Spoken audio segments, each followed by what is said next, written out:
Hey everyone, this is Amir. Today I'd like to share with you another arena win streak I completed, this one being with the blessed Lothric Knight Greatsword.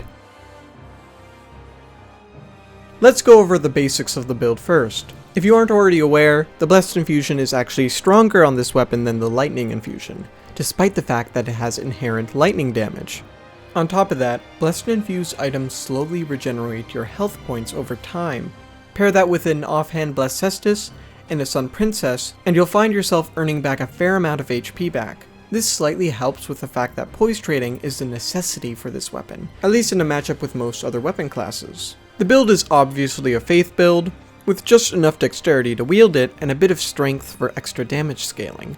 Vitality is high enough so we can medium roll with our heavy fashion, ultra great sword, Blessed Cestus, our equipment load rings, and whatever we could put in our 2 free ring slots. Vigor is at 39 for optimal health points. The heavy armor is for high poise, so that we can hyper armor through a lot more things than your average Joe can when they pick up an ultra, such as being able to poise a 2-handed spear light attack during our running attack. Additionally, if there's a breakpoint we don't make but we want to make, it may be possible to just slip on the wolf ring to make it possible. Now, let's move on to strategy. I'm not going to mince words. With how Ultra Greatswords are balanced moveset wise, Ultra Greatswords unfortunately are one of the weakest weapon classes. As you fight players with more experience, the disadvantages become far more clear. We're not going to go into it much today, but the disadvantages have to do with a combination of slow attack speed, high recovery, and a lack of meaningful follow-ups and useful options from neutral. Meaning you can't really combo a player who knows what they're doing past R1. This doesn't mean you can't have success with it or be even very skilled with it. It just means you're going to be fighting an uphill battle against players that know how to exploit its weaknesses. And, unlike the Partisan, no amount of understanding of its mechanics will fully save it from its immediate disadvantages. All we can hope is that in Elden Ring with the jump mechanic, the swappable weapon art mechanic, and other new features, Ultra Greatswords can finally have more options to fill the holes in their movesets. I also hope Ultra Greatsword speed and recovery is better balanced overall. As for my actual strategy to consistently win with this weapon, it's sort of all over the place and I try some weird things but get 30 wins anyway. I'll be putting out a short video soon with some of the consistent strats I personally went in with and that you should use too. That video will cover all the strategies you'll need to properly use a horizontal Ultra Greatsword. As for the streak rules, you can read the full guidelines and rules in a document I've linked in the description. Please read this doc before making any comments about the streak rules. Before making a critical comment about the nature of this streak, I also recommend you watch solely the disclaimer section of my first win streak video, the one on the Partisan. It probably covers something you want to say. Now, with that out of the way, let's get to the streak. The full uncut streak is available in the description. The rest of this video will be me commentating over what I found the most interesting matches of this streak. Hope you guys enjoy!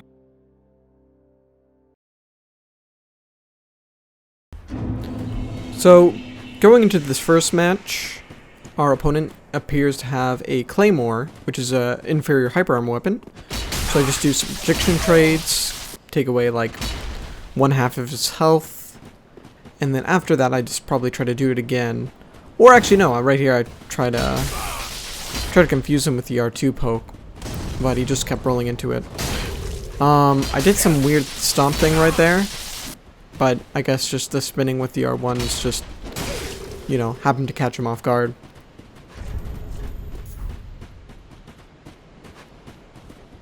I think he was going in for a backstab there, but decided to back out because, you know, it obviously wasn't a really safe thing to do.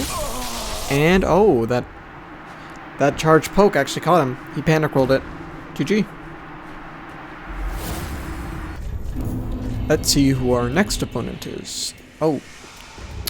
It looks like a 50-50 setup, but it's not like a dedicated 50-50. It's just like Cestus on the side for the point of regen, or, you know, just so he can have a parry tool. But it seems that he's just like a Frost themed build, because he also had Vort as a, you know, as a secondary. So here I'm just trying to do prediction whiff punishes. Like, you saw how tight that was, right? Like, I did it basically right after he started his, and still missed. Oh. I aimed it away, but still, it was long range enough to hit. So yeah, it's kind of tight, but you can definitely pull it off. I thought that would roll catch. Yeah, that's what I tried to do. I tried to run in and roll catch. Oh, I did it! I tried to do that again, but that time he just did a second R1, and then it just happened to tank it while he was unable to tank it because it hit during his non-hyper armor frames. He definitely expected me to do a rolling poke. I wanted to do that, but it was way too slow, and he was easily able to reaction roll it. But I didn't take too much damage because of the stomp absorption. Ooh, that felt really close to hitting.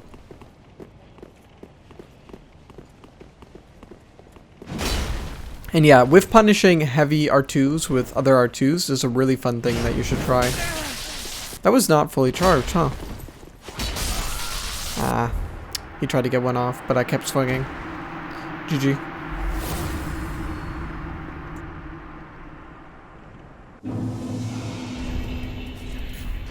So, here's our current opponent, Mr. or Mrs. Slaps. He's using the Wolf Knight's Greatsword. Let's see if he uses it effectively. Okay, did a running attack. He was afraid of being punished for using the running attack, so he immediately rolled away. And then we just have a prediction trade right there. But yeah, it was completely unnecessary for him to do that because, you know, he could have completely reaction rolled my attack. But people just feel unsafe after doing a running attack because of how weak stun is and how open it leaves you, usually. Okay, he out-predictioned me there. Oof. I don't know if he second R1'd or was just not ready for that spin. It didn't do any damage because he was currently in a roll, but that's the thing with headshots. They actually stun you out of your iframes if it hits on the attacker's screen, but it doesn't do any damage when that happens. Oh. And so he rolled in when I threw a dagger at his head, and that allowed me to initiate a backstab, which he rolling attacked into, and then got punished for it. Okay, who's our opponent here? Mr. Oh Boy. Oh! Reaction, well, not reaction, prediction trade.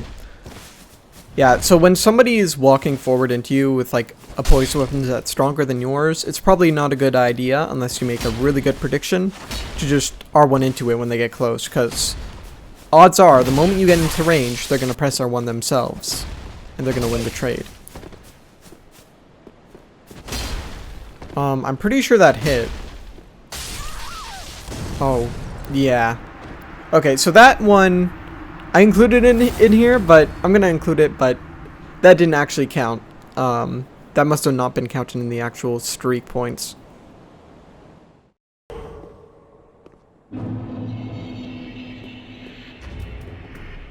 Oh, is that Mr. Oh Boy again? Well, I hope he doesn't have any of the same lag problems as before, but we'll see.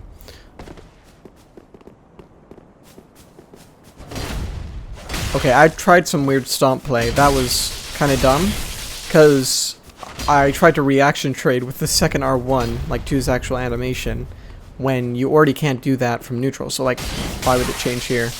Oh, and he trades into my R2.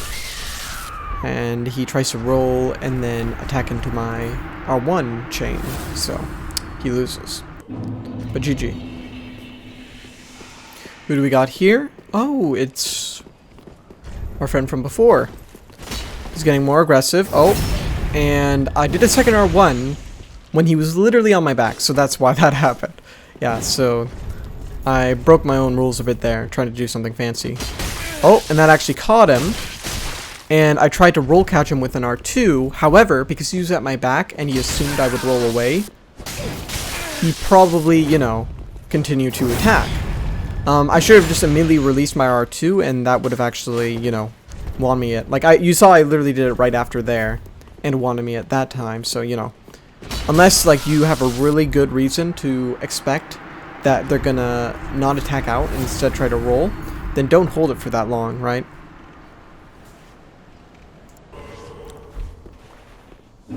Alright, oh, this guy. Okay, so I'm not gonna spoil anything, but this one might be my favorite. There's more. You know, I'm just not gonna say anything. Let's just. Yeah, he's using Murky. I'm not. And yeah, I think Like, he's really happy he's able to do that, right? Just R1, L2, and get away with it, right? Look at him, look at him. But we're gonna see, I was gonna see if I could, you know, if I could get around that.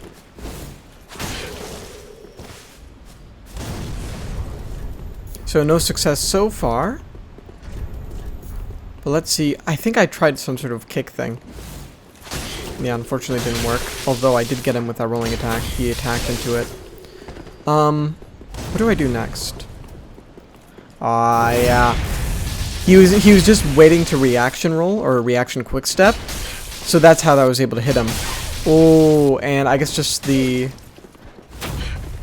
Since I mixed up the angle, he messed up his reaction roll to that as well, right? Because so far, when he's been just standing still without doing anything, he'll just roll at the last second or quick step at the last second. So he's got some regions started, and that's why he didn't go down with that Shiv. Yeah, he's playing it really, really carefully now because he's this low, even though he's using Murky against my Ultra Greatsword. But let's see how this proceeds. Huh? He outspaced that rolling attack.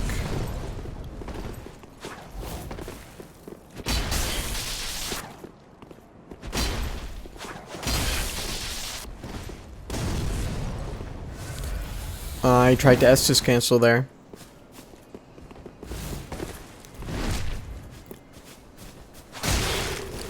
He's getting aggressive. Never mind, he's backing off after that. Oof, that was so close to hitting. Yeah, there's no way to do a second R1. Oh! Yep, so that's how it turned out, and... Yeah, that one was really interesting, because I actually got him like 2 times immediately after, and... basically the second time, he was noticeably pissed off, but still, I pretty quickly got his health down to very low. But then he just played passive the entire time, and because of our weapon matchup, I couldn't catch him. But after that one drawed, we did a third one. And this one is really funny, and I think I'll actually upload a separate video with all 3 of these clips, because just how he acts in them is just so funny. But yeah, those last 2 become draws, but it's just wonderful. And then one other thing I wanted to mention, I think on all 3 of those, or no, he just on one of those at least, probably the first one, he Estus canceled at some point. So as part of the rules with the win streak, a player that does that, if I fight a player that does that, then the round doesn't count for anything. It doesn't count as a win if I win, and it doesn't count as a loss if I lose. So, yeah, those rounds didn't really count, even though I like won one of them.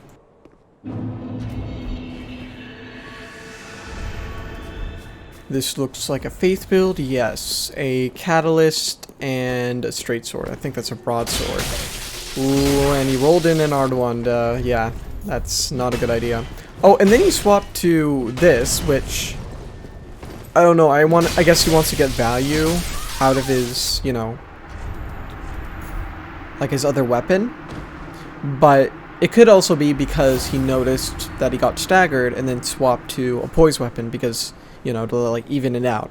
But that was the wrong choice because, especially if you're not two-handing it and you don't have real good poise armor, then it's going to be even harder for you to win that matchup. Because since I have better armor and I'm two-handing my weapon, like, he's going to get interrupted every time, while I'll actually be able to tank his weapon sometimes. And this guy is using the whip, and I've had a couple fights with him in this streak, but we're going to be featuring this one. And the reason is because a certain thing that just happens right now. So that's the weakness of that attack. It hits really fast, the first hit, right? So point blank. It hits faster than an S-Talk, but the commitment of that animation is just so long, so stuff like that can happen. So that's the balancing factor of it, despite its speed. Okay, and then we have this guy, who's a pyro. And, oh, yeah, so with Parting Flame, unlike ordinary Black Flame that hits as fast as like a spear, like if the spear is first R1, the Parting Flame makes it hit as fast as Twin Axes. So the first hit of Twin Axes, it has equivalent speed.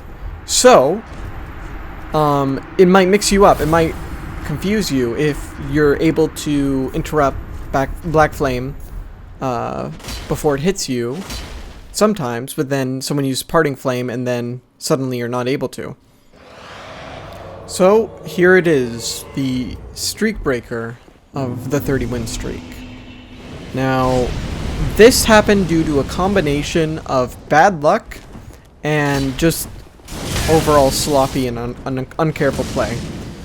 So you can already see a lot of the sloppy things I do. For example, just swapping and, you know, throwing out attacks right into his fire surge, like right at that range where I can still be hit. And then I just sort of run around, you know, doing optimal swaps, but not really focusing on like how to actually win this fight. And then you see right there, with a bit of bad luck, I roll in and do an R1, and it just misses, just out of bad luck because of our positioning. So that's why you can never be safe enough. You can never play safe enough when it comes to these win streaks, especially against builds as lethal as pyro builds like that. As said before, the full streak can be found in the description. Other than that, thanks for watching, and thanks to my patrons, which as you can see here, all get their own individual end screens on my videos.